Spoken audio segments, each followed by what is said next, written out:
کیا آپ جانتے ہیں کہ ایڈز کیسے وجود میں آیا؟ کیا واقعی میں یہ ایڈز بندر کے ساتھ سیکس کرنے سے وجود میں آیا یا پھر کچھ خفیہ طاقتوں نے اس کو بنایا؟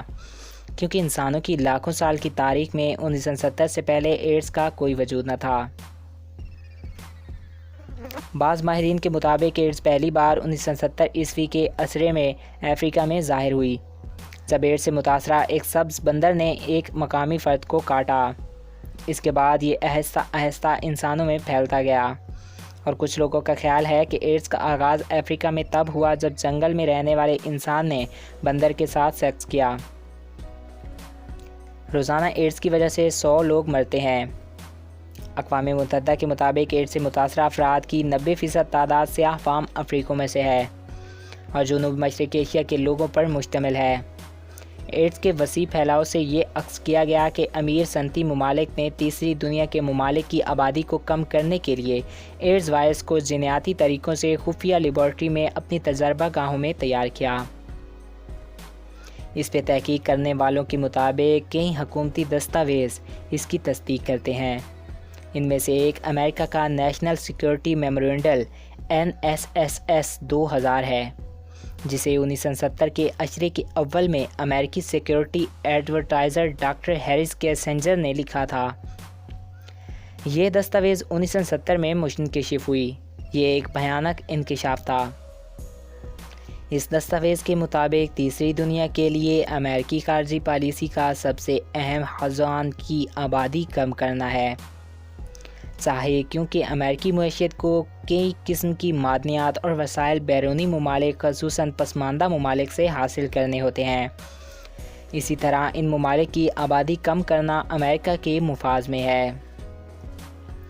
1970 میں امریکی شعبہ دفاع سینٹ کمیٹی کو ایک ایسا جینیاتی ہتھیار کے لیے فنڈ جاری کرنے کی درخواست کی جو انسان کے مدافعاتی نظام پر حملہ آور ہو سکے۔ سینٹ کمیٹی کے سامنے امریکی آرمی کے حیاتیاتی ہتھیار کے ماہر ڈاکٹر ڈونلڈ میک آرتھر نے کیا اگلے 5 سے 10 سالوں میں ایک ایسا خردبینی جراثیم بنانا ممکن ہوگا جو اپنی خصوصیت میں دیگر جراثیموں سے مختلف ہوگا۔ اس کی سب سے اہم بات یہ ہوگی کہ یہ ان تمام مدافعاتی نظام اور عوامل کو ناکارہ کر دے گا جو کہ انسان کو متعدی بیماریوں سے محفوظ رکھتے ہیں۔ اس پر تحقیق کا منصوبہ 5 سالوں میں $10 ملین کی لاگت سے مکمل ہوا۔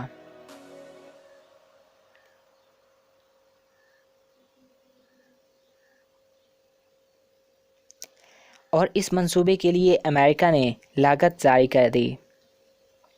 پروفیسر جیک سنگل اور ان کی بیوی دونوں کو یقین ہے کہ ایڈز وائرس کو میری لینڈ کی فورٹ ڈیکٹ لیبارٹری میں تیار کیا گیا، جو کہ امریکی خفیہ کیمیائی حیاتیاتی ہتھیاروں کا منصوبوں کا مرکز بھی رہی ہے۔ سیگل، جو کہ روس میں پیدا ہوئے اور مشرقی جرمنی کی ہمبولڈ یونیورسٹی میں سیالوجی کے پروفیسر ہیں، انہوں نے کہا کہ ایڈز وائرس کو انسانوں نے خود پیدا کیا۔ سیگل اور ان کی بیوی نے اپنے حیاتیاتی 1906 میں ایک پمفلٹ ایڈز USA ہوم میڈ ایول میں شائع کیے۔ انہوں نے کہا کہ ایڈز وائرس کافی حد تک دوسرے وائرسز ویسنا وائرس جو بھیڑ کا ایک مہلک وائرس ہے اور HL1 بیو ہیومن ٹی سیلولوز کیمیائی وائرس سے کافی ملتا جلتا ہے۔ سیگل نے کہا کہ فورٹ ڈیکٹ لیبارٹری امریکی شپ ویسنا وائرس اور HTL1 وائرس کے ملاپ سے ایڈز جیسا تباہ کن وائرس تخلیق کرنے کی ذمہ دار ہے۔ سیگل کے مطابق ایڈز وائرس سن 1977 کے آخر اور 1978 کے شروع موسم بہار کے دور تخلیق کیا جا چکا تھا۔ سیگل کے مطابق ڈیکٹ لیبارٹری اپنے تجربے اپنے قیدیوں پہ کرتی جو اپنی رہائی کے لیے خود کو پیش کرتے تھے، اور معاہدے کے طور ان کو رہا کر دیا جاتا۔ ان قیدیوں میں کچھ ہم جنس پرست بھی تھے جو آزاد ہونے کے بعد دوسرے ہم جنس پرستوں کو بھی اس وائرس کا شکار بناتے رہے، اور بہت سے ایڈز بیماریوں کی پھیلی اور جلد ہی یہ پوری دنیا میں پھیل گیا۔ سیگل کے علاوہ بھی کئی سائنٹسٹ اس بات پہ یقین کرتے ہیں کہ ایڈز وائرس انسان کا ایجاد کردہ وائرس ہے۔ کچھ کو یقین ہے کہ ایڈز کی ابتدا افریقہ میں ہوئی، مگر کسی بندر کے ساتھ بدفعلی کی وجہ سے نہیں، بلکہ ورلڈ ہیلتھ آرگنائزیشن WHO کی منصوبی چیچک ویکسین میں ایڈز وائرس ملا کر افریقیوں کو لگایا گیا، جس سے یہ وائرس افریقہ میں پھیل گیا۔